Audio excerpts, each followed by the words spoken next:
জামালপুরের সরিষাবাড়ীতে এসএসসি পরীক্ষার্থীদের সাথে মতবিনিময় সভা অনুষ্ঠিত হয়েছে।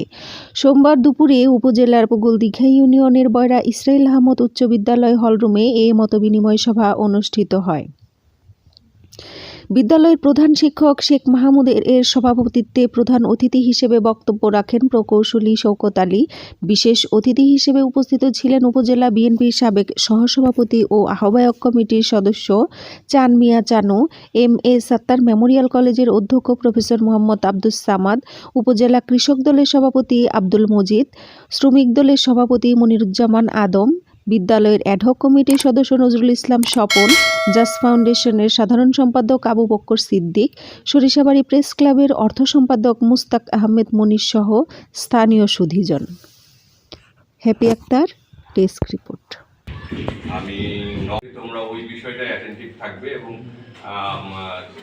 থেকে যতটুকু সাহায্য সহযোগিতা করতে পারি সেই ব্যবস্থাটুকু আমরা করব। দেখ, তোমাদেরও স্বপ্ন আছে, তোমাদের ভিতরে আকাঙ্ক্ষা আছে, ডিটারমিনেশন আছে, কঠোর পরিশ্রম আছে। তোমাদের স্বপ্ন অবশ্যই বাস্তবায়িত হবে আমি আশা করি। তোমরা এই স্বপ্নের মাধ্যমেই, স্বপ্ন দেখেই, কঠোর পরিশ্রমের মাধ্যমেই তোমরা সুশিক্ষায় শিক্ষিত হবে। সুশিক্ষাই কিন্তু নিজের সফলতা অর্জনের মূল চাবিকাঠি। সেই শিক্ষাটা সুশিক্ষা হতে হবে, এটা তোমরা সবাই